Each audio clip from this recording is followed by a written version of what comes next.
Okay, so I'm gonna help y'all get started with how to really do a maze. It's really not too difficult. So I just grabbed this picture from Google. I did not draw this dog, but let's say this is what I wanted to do for my maze. So this was my drawing and it had the space, so then I planned on putting my maze around it. What you'd want to start doing, and this is where you can decide if you want your lines to be more curved or if you want to take a ruler and make them more straight, essentially like a traditional maze. But it's up to you. If you want your lines to be straight, then you need to use a ruler. So I'm going to want to have mine start just right here. And I'm going to have it go kind of along the edge of the dog. I want to curl it like this. And I want to have it go to the edge. So this is how you start, okay?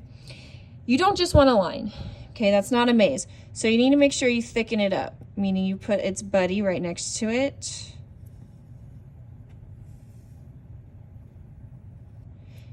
And I am, again, drawing fast, so I would lose some craftsmanship because my lines aren't the best. But I'm just giving you guys an idea.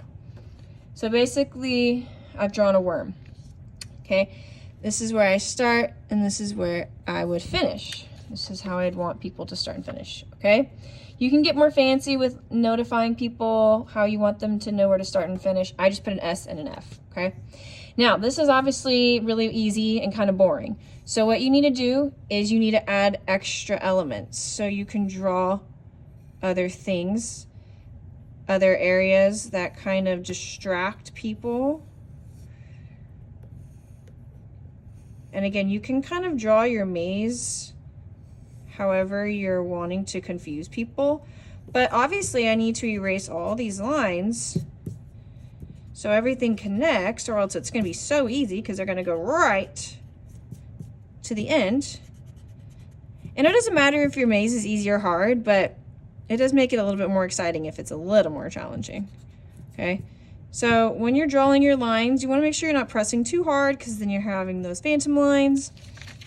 But see how I already started kind of making extensions to the maze? So you're going this way and you're like, well, maybe I can go this way. And then, oh, we got this path. Oh, but it dead ends. And oh, this one goes, actually, hold on. I need to, technically that could be an end. Look at Miss Mills making mistakes.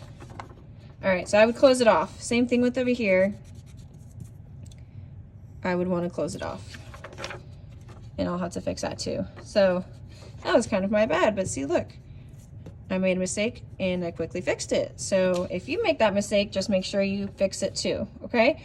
So I could even have like something come along here and wrap around and do that. But again, you wanna make sure you have some space to actually move around. You don't want just a line. That's not what a maze is, okay? And don't be like me. Make sure you have all of the things that are not the exit closed off. Continue adding as many extra things to confuse and trick people. So I would add more here. I can have some like, you know, coming from almost where the exit is and come this way. However you want to do it, but that's how you start drawing the maze. And hopefully that helps.